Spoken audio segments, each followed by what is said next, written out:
Tahukah kamu, terkadang rahasia yang paling besar tersimpan di tempat yang paling dekat dengan kita, di sudut rumah yang setiap hari kita lewati, di balik dinding yang setiap malam mendengar doa-doa kita, atau bahkan di dalam hati orang yang paling kita cintai. Malam itu, hujan deras mengguyur kota Jakarta. Petir menyambar-nyambar seolah langit sedang murka. Di sebuah rumah tua di kawasan Menteng, seorang wanita paruh baya duduk terdiam di ruang tamu. Matanya merah, bengkak karena menangis.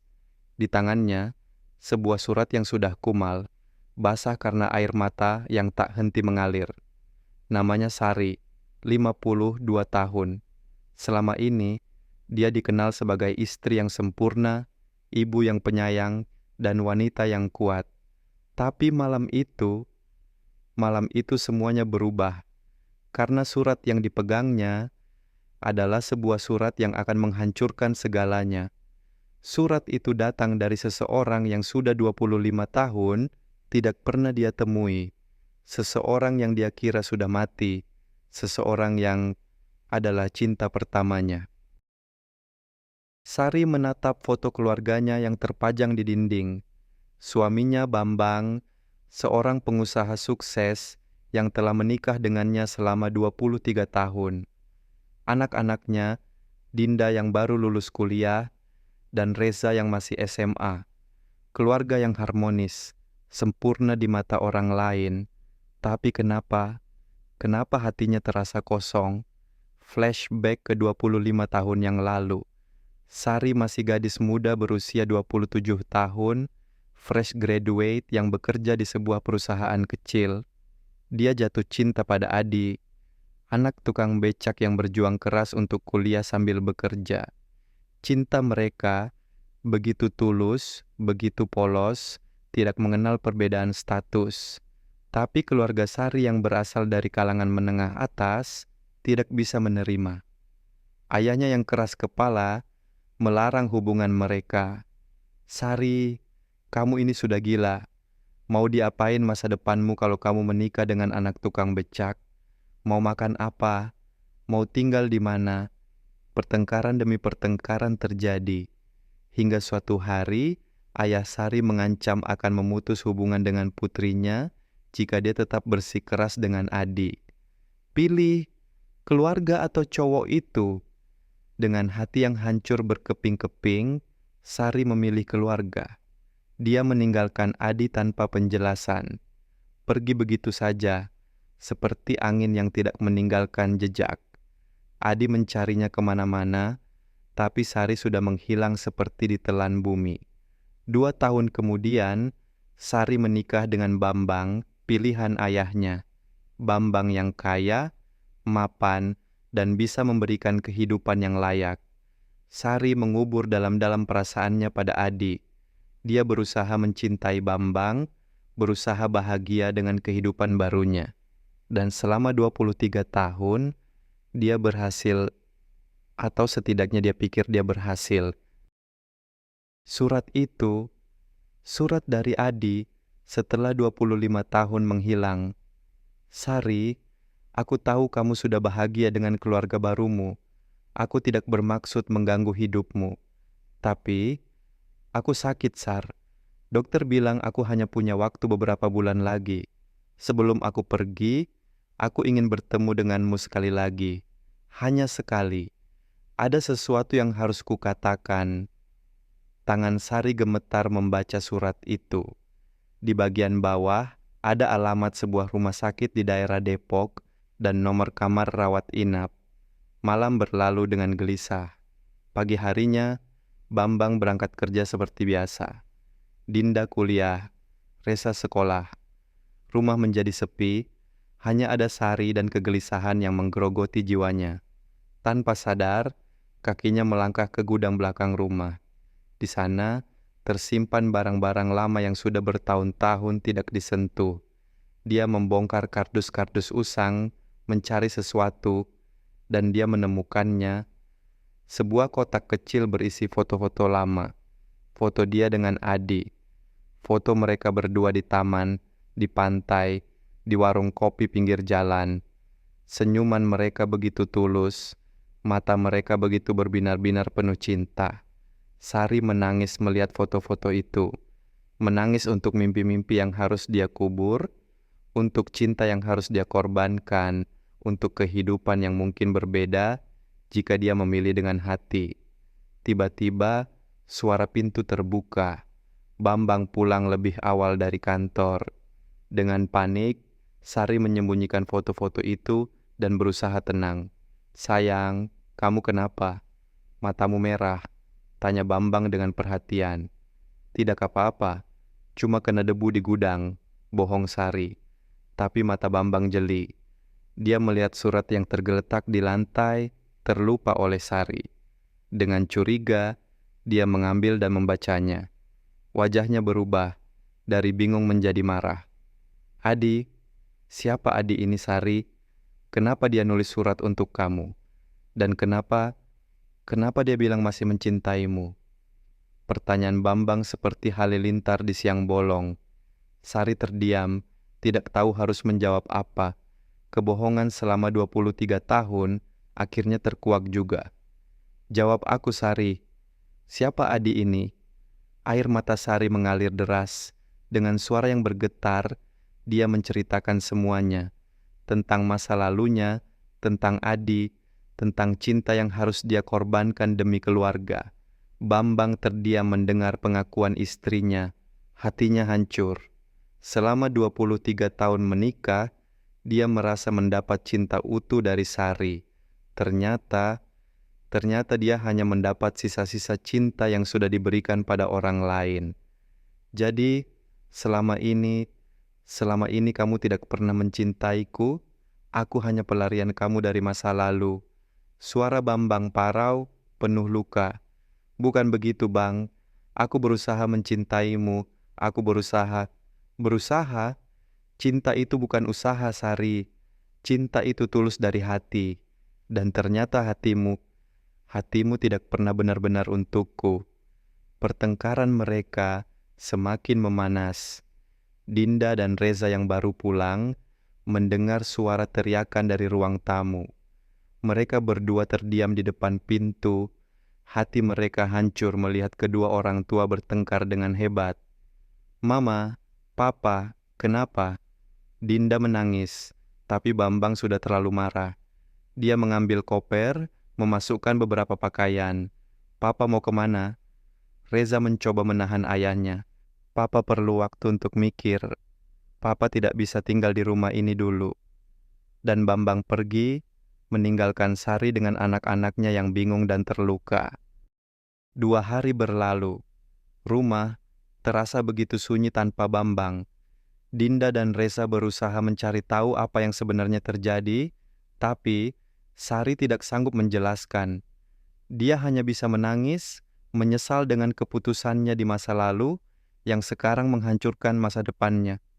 Di hari ketiga, sesuatu yang tidak terduga terjadi. Seorang pria muda datang ke rumah Sari. Tinggi, tampan, sekitar 24 tahun.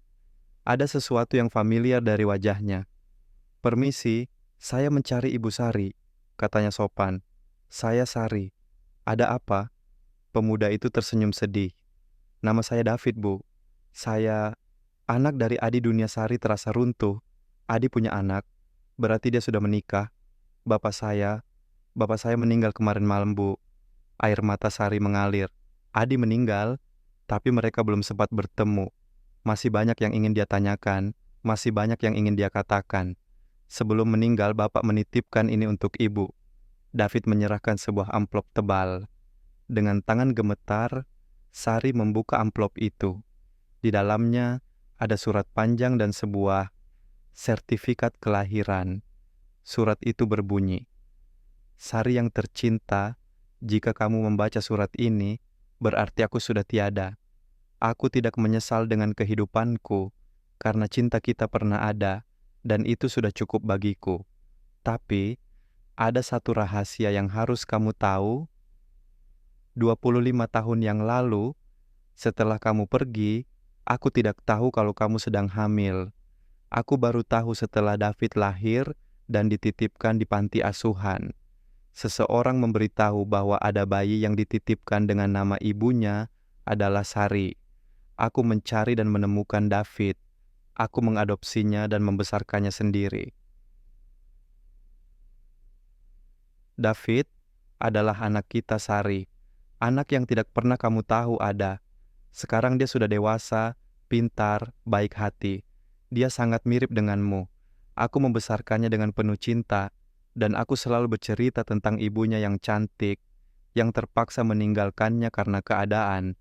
Aku tidak minta kamu meninggalkan keluargamu sekarang. Aku hanya ingin kamu tahu bahwa kamu punya anak, dan dia sangat ingin bertemu dengan mama kandungnya. Sari terjatuh, kakinya lemas. Dia punya anak dengan Adi? Bagaimana mungkin? Dia sama sekali tidak ingat. Oh, tunggu. 25 tahun yang lalu, sebelum dia menikah dengan Bambang, dia sempat sakit keras selama berbulan-bulan. Dokter bilang dia stres dan kelelahan. Tapi jangan-jangan, David, suaranya serak. Kamu benar-benar anakku. David mengangguk, matanya berkaca-kaca. Bapak selalu bilang, Mama adalah wanita terbaik di dunia. Dia bilang Mama terpaksa meninggalkan aku karena keadaan, bukan karena tidak sayang. Dan sekarang aku akhirnya bisa bertemu Mama. Sari memeluk David erat-erat. Anaknya, anak yang selama ini tidak pernah dia tahu ada. Hatinya hancur dan bahagia di saat yang bersamaan. Hancur karena tidak bisa membesarkan David. Bahagia karena akhirnya bertemu dengan anaknya. Dinda dan Resa yang melihat dari kejauhan, bingung dengan apa yang terjadi. Siapa pemuda ini? Kenapa Mama memeluknya sambil menangis? Pada saat itulah Bambang datang.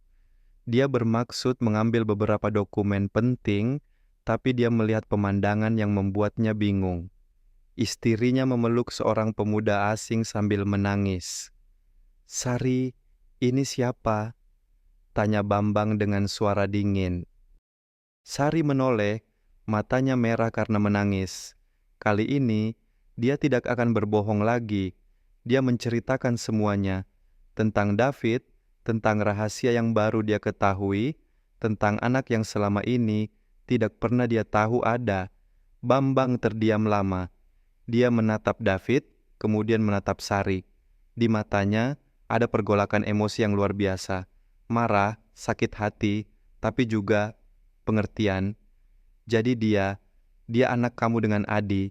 Suara Bambang pelan. Bang, aku bisa jelaskan. Tidak usah dijelaskan, Sari. Aku mengerti sekarang. Kenapa kamu selalu terlihat sedih? Kenapa kamu selalu terlihat kehilangan sesuatu? Ternyata kamu kehilangan anak Bambang menghampiri David. Dia menatap mata pemuda itu dalam-dalam. Nama kamu David? Iya, Om. Kamu kuliah di mana? ITB, Om. Jurusan Teknik Sipil. Bambang tersenyum tipis. Jurusan yang sama dengan ayah angkatmu sekarang. Maksudnya Bambang adalah dirinya sendiri. Dia juga lulusan Teknik Sipil. David, kata Bambang dengan suara yang mengejutkan semua orang, rumah ini juga rumahmu sekarang. Mama kamu sudah 23 tahun menjadi istriku, dan Dinda serta Resa adalah adik-adikmu. Semua orang terdiam. Sari menatap suaminya tidak percaya. Bang, kamu tidak marah? Bambang tersenyum sedih. Tentu saja aku marah, Sari. Tapi aku lebih marah pada keadaan yang memisahkan seorang ibu dengan anaknya. David bukan salah siapa-siapa. Dia korban dari keadaan yang tidak dia pilih. Dan sekarang dia butuh keluarga. Air mata mengalir di pipi semua orang yang ada di ruangan itu. Dinda dan Resa menghampiri David, memeluknya sebagai kakak baru mereka. Tapi ada satu syarat, kata Bambang dengan tegas. Semua orang menoleh. Mulai sekarang, tidak ada lagi rahasia di keluarga ini. Tidak ada lagi kebohongan. Kita mulai semuanya dari awal dengan kejujuran. 6 bulan kemudian, keluarga yang tadinya terdiri dari 4 orang, sekarang menjadi 5. David pindah tinggal bersama mereka. Dia kuliah sambil membantu Bambang di kantor. Hubungannya dengan Dinda dan Resa sangat baik. Mereka benar-benar seperti kakak adik kandung. Sari dan Bambang menghadiri sesi konseling keluarga untuk memperbaiki hubungan mereka. Perlahan, tapi pasti, mereka belajar untuk saling memaafkan dan memulai kembali dengan landasan yang lebih kuat, kejujuran. Suatu hari, mereka berlima pergi ke makam Adi. Sari meletakkan bunga di nisan sederhana itu. Terima kasih Adi. Adi, terima kasih sudah membesarkan David dengan baik. Terima kasih sudah mengajarkan dia untuk menjadi laki-laki yang baik. Dan terima kasih sudah mengembalikan dia padaku, bisik Sari dengan suara bergetar. David berdiri di samping ibunya, memegang tangannya erat. Bapak pasti senang, Ma. Sekarang kita sudah berkumpul. Bambang merangkul istri dan anak-anak tirinya. Keluarga bukan hanya tentang darah, tapi tentang cinta dan komitmen untuk saling menjaga. Dan begitulah, teman-teman. Kadang, kehidupan memberi kita ujian yang sangat berat. Kadang, kita harus memilih antara cinta dan kewajiban, antara hati dan logika. Tapi yang terpenting adalah bagaimana kita bangkit dari kesalahan kita, bagaimana kita belajar memaafkan, dan bagaimana kita memberikan cinta dengan tulus tanpa syarat. Sari belajar bahwa rahasia hanya akan menghancurkan, kejujuran meski menyakitkan adalah fondasi yang kuat untuk membangun kembali kepercayaan. Bambang belajar bahwa cinta sejati bukan tentang memiliki sepenuhnya, tapi tentang menerima masa lalu pasangan dan membangun masa depan bersama. Dan David belajar bahwa keluarga bukan hanya tentang darah, tapi tentang orang-orang yang mau menerima dan mencintai kita apa adanya. Karena pada akhirnya, rahasia terbesar dalam hidup bukanlah tentang apa yang kita sembunyikan, tapi tentang seberapa besar hati kita untuk memaafkan dan memulai lagi. Setiap keluarga punya rahasia, tapi keluarga yang kuat adalah keluarga yang berani menghadapi rahasia itu bersama-sama dengan cinta dan pengertian.